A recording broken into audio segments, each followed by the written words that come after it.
La caída de Mr. Reader, de Edgar Wallace.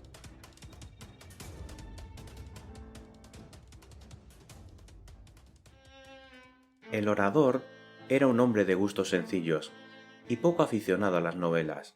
Si tenía un aparato de radio, era porque se lo había regalado un admirador suyo, pues de no ser así jamás se le habría ocurrido comprar uno. Lo tuvo en el salón de su casa sin utilizarlo ni una sola vez, durante 6 meses, y cuando por fin se decidió, se dio cuenta de que no funcionaban las baterías, dejando pasar otros 6 meses hasta mandarlo a arreglar. Evitaba los programas musicales, sobre todo los clásicos, y prefería las conferencias y charlas, tal vez porque encontraba agradable oír hablar sin tener que dar una respuesta. No obstante, a veces, escuchaba a las orquestas de baile, recreándose en atrapar al vuelo los distintos trozos de conversación que llegan desde las parejas hasta el micrófono. En una ocasión, pudo oír la voz de un hombre, algo cansado, mencionando algo relativo a sus negocios, con tanta claridad como si el que hablara se hallase ante él. Opino que las cuentas atrasadas nunca deben cancelarse. Yo sé que nos escribió a Glasgow. Después sintió algo confuso, al mismo tiempo que se oía una risa femenina. Precisamente, hoy me di de cara con él en la calle y le dije: «Oiga, todavía nos debe usted aquello». Es formidable la memoria que tengo. No lo había visto más que una vez. No, únicamente facilitamos el arsénico a los agentes de ventas. El orador creía ciegamente en la ley de las coincidencias, y por ello no quedó muy sorprendido al leer la palabra arsénico la mañana siguiente, en el primer informe redactado por el jefe de policía de Wessex, referente al caso Feiner. Este informe fue recibido en Scotland Yard con bastante retraso, cuando Miss Feiner estaba ya en la cárcel esperando la vista de la causa. El orador leyó la carta con su tranquilidad habitual. «No estoy convencido de que esa mujer sea la culpable», escribía el jefe de policía, que, además de buen amigo del orador, era el más inteligente de los que ostentaban el cargo. «Y tampoco creo que mis hombres hayan hecho en esta investigación un papel tan lúcido como hubiera sido de desear. Fui algo torpe no llamando a Scotland Yard desde el primer momento, pero si no es demasiado tarde, le agradecería que viniese usted por aquí a fin de esclarecer varios extremos dudosos». Después de consultar con el comisario, Mr. Reader tomó el tren para Bourtown, donde el jefe de policía le esperaba en la estación. «La causa se verá la próxima semana, y me parece difícil obtener más pruebas de las que ya poseemos. Hay bastantes para colgar a esa infeliz», dijo. «Una chica muy guapa, Reader. Valía mucho más que su esposo, un semi-inválido regañón, que no hacía más que quejarse desde la mañana hasta la noche.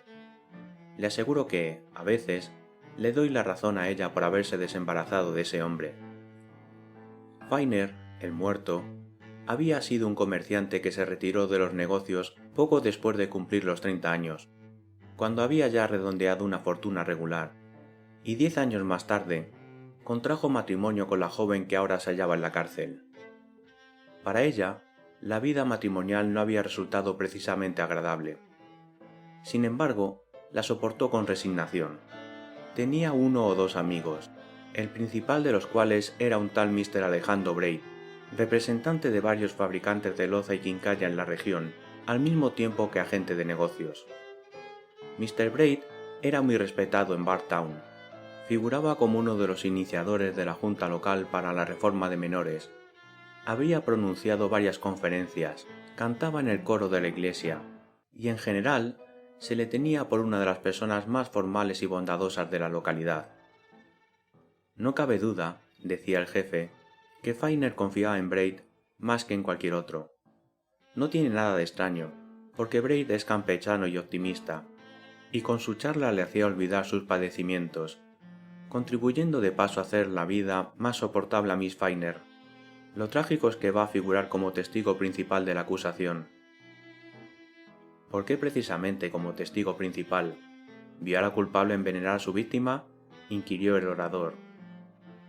Con gran sorpresa por su parte, el jefe asintió. «Es evidente que el veneno fue administrado en el momento de tomar el té. En la instancia estaban Mr. Feiner, su esposa y Braid, que la vio pasar a su esposo un plato con dulces. Fainer murió a la mañana siguiente, y según el dictamen médico, la muerte fue debida a envenenamiento con arsénico. Cuando Braid se enteró, se vio en un apuro, porque una tarde se había encontrado en la calle con Miss Fainer, que le había pedido algo extraordinario, que le procurase un poco de arsénico en la farmacia. El pobre no supo qué contestar, y temiendo decir algo imprudente, la informó de que únicamente podía conseguir arsénico firmando en el libro que las farmacias tienen para controlar la venta de venenos, y que tendría que declarar el fin a que se destinaba el producto. Miss Fainer pareció algo turbada al oír aquello, y desistió de su idea. Aquella tarde se vieron de nuevo a la hora del té, pero ella no volvió a hablar del asunto. ¿Han encontrado arsénico en su domicilio?, preguntó Reader. El jefe de policía movió la cabeza negativamente. No, hemos registrado por todas partes, sin encontrar nada, y tampoco sabemos de dónde lo sacó. Ella, naturalmente, niega haber envenenado a su esposo. Confirma que encontró a Braid en la calle, cerca de Broadway, pero niega haberle hablado de arsénico. Braid no se ha disgustado por esto. Es hombre comprensivo, y se da cuenta de que esa desgraciada tiene que mentir para que no la condenen. ¿Cuánto tiempo lleva Braid en esta ciudad? Pues unos 5 años. Es persona muy estimada. ¿Tenía ella algún amante?, interrumpió el orador. ¿Amante? No, válgame Dios, no de ningún modo. Hemos hecho pesquisas, y no hemos descubierto nada reprobable. El orador removió el té con su cucharilla en actitud pensativa. No creo que por ahora pueda hacer otra cosa que averiguar de dónde obtuvo el arsénico esa desgraciada. A su regreso a Londres, recordó su costumbre de no despreciar las coincidencias, y lo primero que hizo fue dirigirse al hotel cuya orquesta se oía en el programa de radio del que le llegaron las ya conocidas frases sueltas. Fue recibido por el maître, que era bastante amigo suyo. ¿Dice usted que hablaban de arsénico? Sería Mr. Langford, un señor de Glasgow. Tiene una fábrica de productos químicos. Estuvo aquí anoche y marcha a Glasgow en uno de los trenes de la mañana. ¿Quiere usted hablar con él? El orador tuvo que esperar 5 minutos mientras se buscaba a Mr. Langford. Finalmente le condujeron al teléfono, por el cual habló con dicho señor, que evidentemente se hallaba preparando el equipaje en sus habitaciones. Reconociendo inmediatamente la voz que había oído por la radio, Mr. Reader explicó en pocas palabras el motivo de su llamada. «Hombre, es curioso», exclamó Mr. Langford con marcado acento escocés. «De modo que me oyó por la radio. A mi esposa le parecerá muy gracioso cuando se lo diga. Sí, en efecto, estaba hablando de arsénico. A propósito, le ruego que no divulgue que mi acompañante era una señora». El orador acogió aquello con una mueca, y le aseguró que podía contar con su silencio. «Hablaba de un individuo a quien encontré ayer en la calle», continuó Mr. Langford. «Es viajante o agente de compras de una casa importante, y vino a Glasgow en una ocasión. Yo acerté a verlo por casualidad. Nos compró una libra de arsénico. Se llamaba... verá, se llamaba Grinet. Recuerdo que dijo que tenía su oficina en Bristol, pero se llevó el arsénico sin pagarlo, y ahora, al cabo de los años, le reconocí al verlo por la calle». «¿Y le pagó?» «No faltaba más», exclamó Mr. Langford con acento triunfal. Mr. Reader continuó tomando nota de la declaración del fabricante. Más tarde, cuando se hallaba cenando con el comisario, se atrevió a hacerle un ruego. «Sí, desde luego», asintió su interlocutor. «Puede usted visitar la cárcel. Dando mi nombre, le dejarán entrar. Me imagino que Miss Fainer no sentirá deseo alguno de hablar más de su desgracia, pero tal vez usted pueda convencerla de que nos ayudaría a esclarecer los hechos si nos dijese todo lo que sabe». A las 9 en punto de la mañana siguiente, el orador entraba en la prisión de Wisley y era conducido al departamento de mujeres, donde se le introdujo en un salón de espera. Al poco rato, abrióse una puerta al otro extremo y entró una mujer pálida y de expresión asustada, aunque se adivinaba en su porte cierta distinción y dignidad. Además, poseía una belleza nada corriente. El orador era hombre poco sentimental. Había visto en muchas ocasiones a mujeres de gran atractivo, pero lo cierto es que ésta le causó una profunda impresión, tanto por su belleza como por la terrible situación en que se hallaba. «Buenos días, Miss Finer. Soy el inspector Reader, de Scotland Yard», dijo plácidamente. «He venido a hablar un poco con usted». Ella cerró los ojos y movió negativamente la cabeza con aire de cansancio. «No creo que pueda decirle a usted algo que no haya dicho ya a los demás, inspector». El orador dio la vuelta a la mesa y tomó asiento junto a la detenida, haciendo un gesto para indicar al vigilante que podía retirarse al otro extremo del amplio salón. «Le diré que me interesa saber», comenzó. «¿De dónde saqué el veneno, tal vez?», adivinó ella. «No fui yo quien lo puso, ni sé de dónde procedía. Estoy cansada de repetirlo y nadie me cree. Usted tampoco, seguramente. El juicio tendrá lugar la próxima semana. ¿Insiste usted en lo que ya declaró respecto a Mr. Braid?» Al oír esto, Miss Finer elevó hacia él su mirada. «Jamás dije a Mr. Braid nada acerca de este ni otro veneno. Lo juraré ante el tribunal, aunque no creo que me sirva». «Entonces, ¿por qué miente ese hombre?», inquirió Mr. Reader. La joven miró al suelo y se encogió de hombros. «Eso sí que no lo sé», contestó con voz que casi era un susurro. El orador era un hombre dotado de un instinto prodigioso, y aquella actitud le reveló algo que ella no quería decirle. «¿Es usted muy amiga de Mr. Braid?» No, contestó ella, titubeando, «no muy amiga». «¿Le dijo él alguna vez que estaba enamorado de usted?» Ahora la joven le miró con ojos asustados. «¿Quién se lo ha dicho?» «Sí, en efecto, así es». «Bien, ¿qué aspecto tiene ese Mr. Braid?» La acusada le miró con expresión de asombro. «¿No lo conoce usted? ¿No lo ha visto nunca?» «El único a quien he visto es al jefe de policía. No sé si me creerá, Miss Finer, pero tenga por seguro que mi intención es ayudarla en lo que pueda, y que no trato de hacerle decir nada que la comprometa». Ella se quedó mirándole fijamente durante unos momentos. «Le creo», dijo finalmente. «Ya había oído hablar de usted antes, Mr. Reader. Sé que le llaman el orador», añadió, mientras su pálido rostro se iluminaba con una leve sonrisa.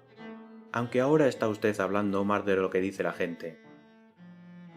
Por muchos esfuerzos que hizo, el orador no pudo disimular su turbación, ni evitar un marcado sonrojo. «Es posible que tenga razón», dijo. «Y ahora, ¿quiere decirme lo que sabe de Mr. Braid?» La joven no tenía mucho que contar. Mr. Braid la había galanteado atrevidamente en 2 o 3 ocasiones, y le había escrito algunas cartas. El orador adivinó que la joven no lo decía todo, que aquellas 2 o 3 ocasiones habían sido bastante penosas para ella, y en cuanto a las cartas... «¿Conserva usted alguna?», inquirió. Nuevamente titubeó la joven. «Le diré.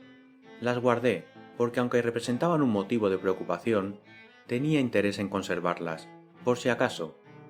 Comprenda lo que quiero decirle. Mi marido tenía en Mr. Braid una confianza sin límites, hasta que un día tuve un susto horroroso.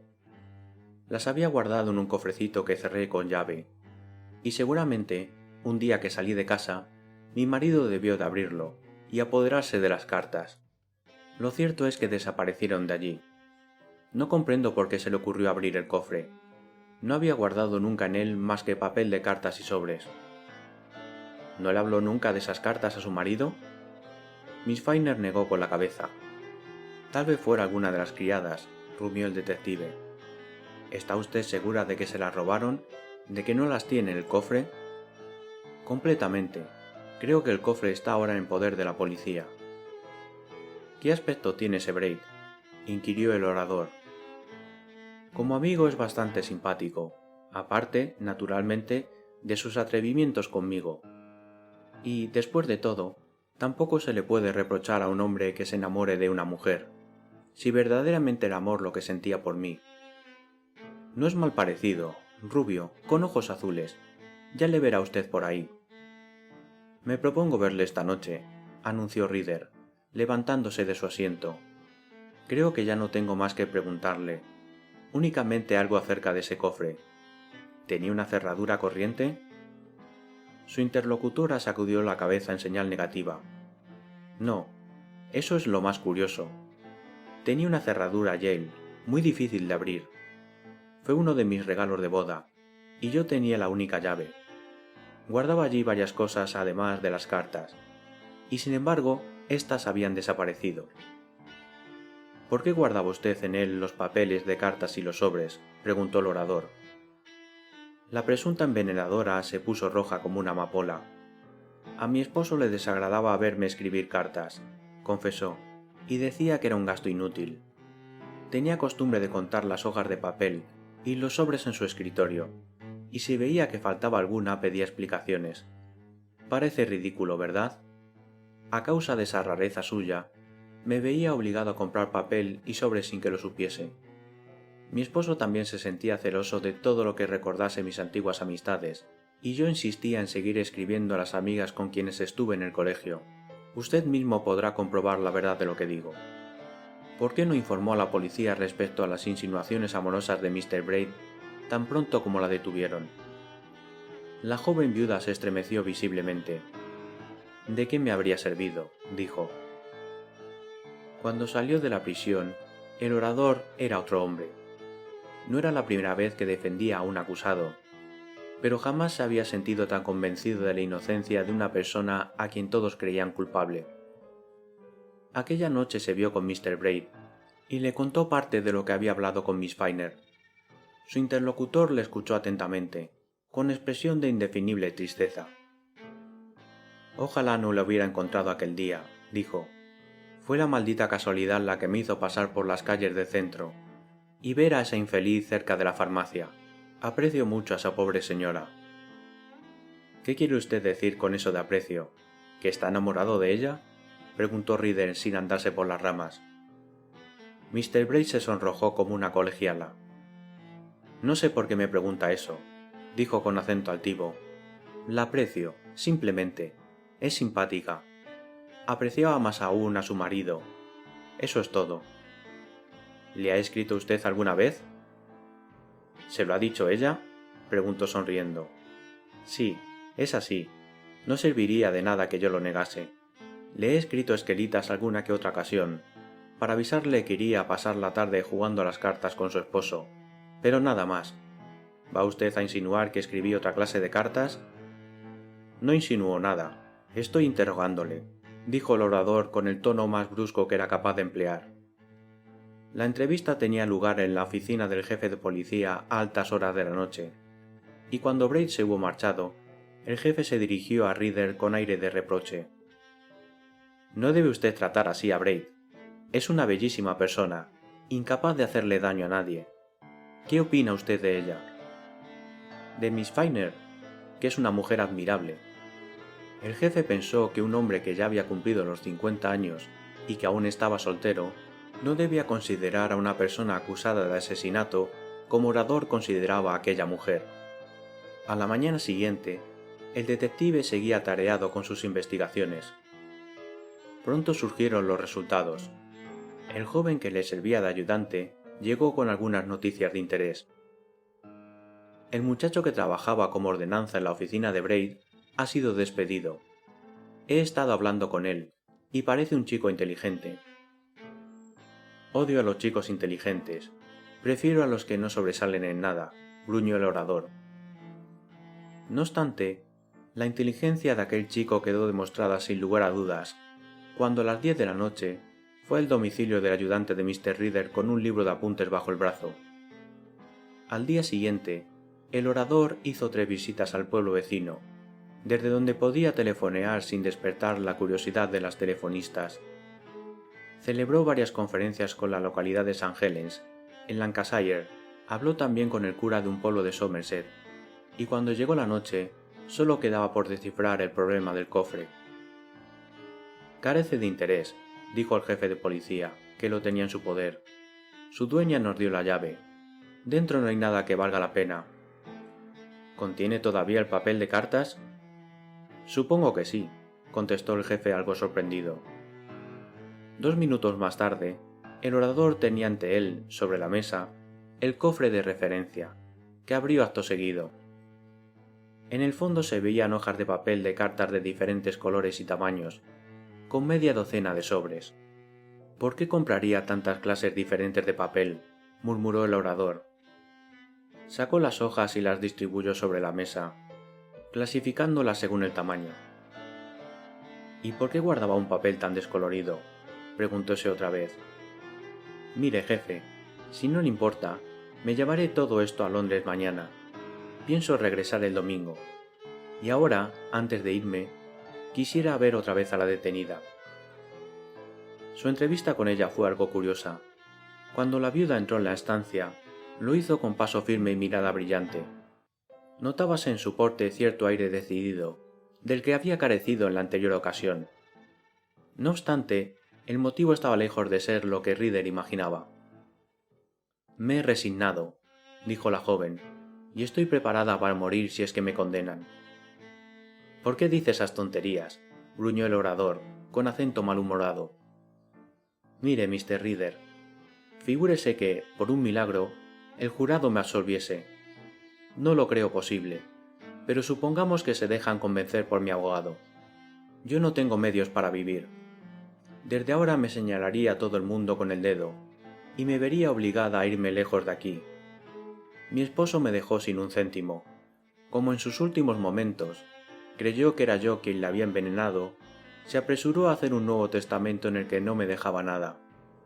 Como usted comprenderá, no me seduce la idea de volver al mundo para soportar tan pesada carga». «Podría casarse otra vez», gruñó el orador sin atreverse a mirarla. Ella, en cambio, le contempló con gran curiosidad. «¿Qué hombre tan extraño es usted, Mr. Reader? No se parece nada a las descripciones que me habían hecho. Resulta que habla mucho más de lo que dice la gente». El orador se levantó del asiento y carraspeó algo azorado.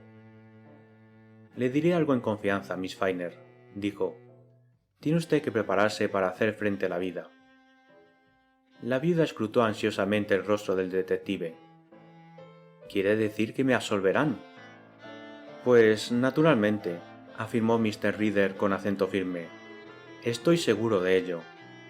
Ya sabemos que la mujer del basurero cogió unos trozos de chaqueta para remendar los pantalones de su pequeñuelo». Miss Finer creyó que Reader estaba borracho, muda calumnia que el inspector pudo leer en sus ojos. «No me tome por borracho o por loco», dijo, y se despidió de ella, partiendo precipitadamente. Lo de la mujer del basurero había sido un descubrimiento del joven ayudante, para cuyo ascenso en Scotland Yard habían cursado ya una recomendación a la superioridad. El orador pasó 2 días en la ciudad, principalmente en Whitehall. Regresó a Bourtown, en el tren de las 6, y el jefe de policía le esperaba en la estación. «Hemos pedido a Mr. Braid que venga a mi oficina», anunció a Reader con cierta sequedad en el tono. Era evidente que comenzaba a arrepentirse de haber solicitado la ayuda de Scotland Yard. «Y no olvide, Mr. Reader, que debe usted procurar no ofender a ese caballero. Nos ha prestado su colaboración, facilitándonos toda la información que ha podido». «No sé si tendré que ofenderle o no», dijo el orador, «pero en cambio he descubierto lo que le interesaba a usted, jefe, y debía usted estar satisfecho». «¿Cómo? ¿Descubrió usted la procedencia del veneno?». El orador asintió, pero negóse a revelar más hasta que entraron en la amplia oficina que el jefe de policía tenía en el edificio del ayuntamiento. Cuando llegaron, vieron allí a otros 2 detectives en compañía de Mr. Braid, el cual se levantó de su asiento, saludando a Reader con aire sonriente. Pero el inspector no hizo caso alguno de la mano que se le ofrecía. «¿Cuánto tiempo hace que vive usted en esta ciudad, Mr. Braid?», le preguntó, apoyándose en la repisa de la chimenea.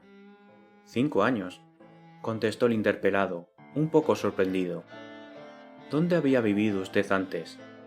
Mr. Braid pasó a informarle sobre aquel extremo. «¿Era usted también agente de negocios allí?». Su interlocutor se limitó a asentir inclinando la cabeza. «¿Le sorprendió a usted mucho el que Miss Finer le pidiese que le procurase arsénico?». «Naturalmente», contestó Mr. Braid. No ha traficado nunca con arsénico, ¿verdad? No, desde luego, afirmó Braid secamente. ¿Nunca compró usted arsénico a un almacenista? Le pregunto eso porque sé que el mismo día en que Mr. Finer se sintió indispuesto por haber tomado el veneno, recibió usted un paquete por correo certificado. En sus libros lo anotó como si se tratase de productos químicos, pero yo conozco la casa de San Helen que se lo envió. Braid asintió con gran sangre fría.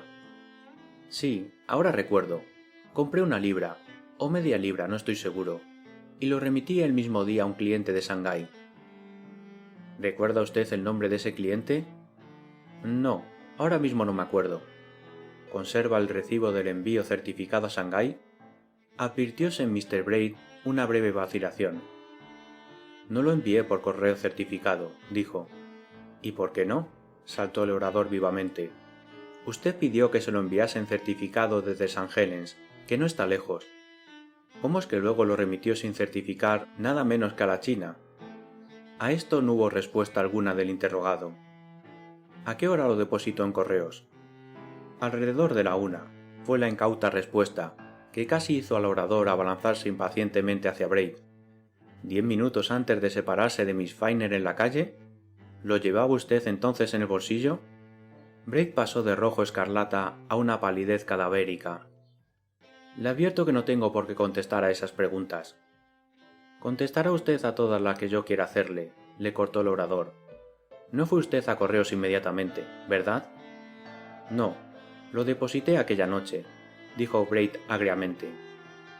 Y por lo tanto, lo llevaba usted en el bolsillo cuando estuvo en casa de los Finer tomando el té, ¿no? Yo le diré lo que pasó. Cuando usted volvió a su casa, ya llevaba el paquete roto dentro del bolsillo, roto por haber sacado arsénico de él. Y el día siguiente, quemó usted su chaqueta para evitar sospechas, pero no tuvo suerte. El basurero de su distrito guardó varios trozos del bolsillo que no habían ardido, y que están impregnados de arsénico. ¿No lo sabía? El acusado se dejó caer en un sillón, como abrumado por el peso de los argumentos del inspector. Y ahora le diré algo más. Hace 5 años compró usted el arsénico a una casa de Glasgow, y no lo pagó hasta hace unos días, cuando el director de la casa vendedora le vio en la calle. Ese señor está dispuesto a venir a identificarlo. En aquella ocasión, el arsénico le fue remitido a la ciudad donde vivía usted entonces. También tenía usted allí una agencia de negocios. ¿Lo envió también a China? El acusado no contestó a nada de aquello. Y 3 días después murió su primera esposa. Ahora Braid se levantó, lanzando un rugido de cólera. ¿Qué trata usted de insinuar?, barbotó. ¿Por qué iba yo a querer matar a Finer, mi mejor amigo? Porque estaba enamorado de su mujer, a quien le escribía cartas proponiéndole que se fugase con usted.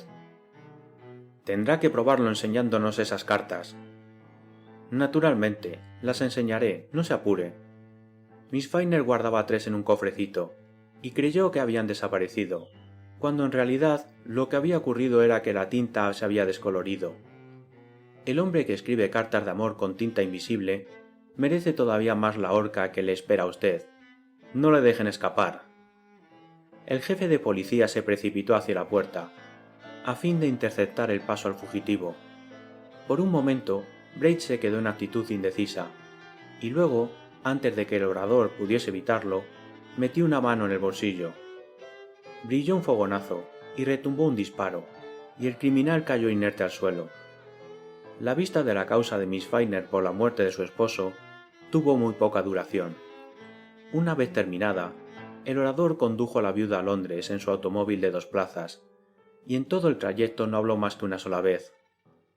Ello ocurrió cuando detuvo el coche en una curva del camino, desde donde se domina el paisaje maravilloso de un valle, por el que un río desliza sus plácidas aguas.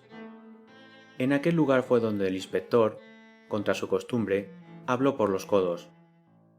Su esposa, la exacusada de asesinato, complacíase a menudo en recordarle aquel comienzo de su caída.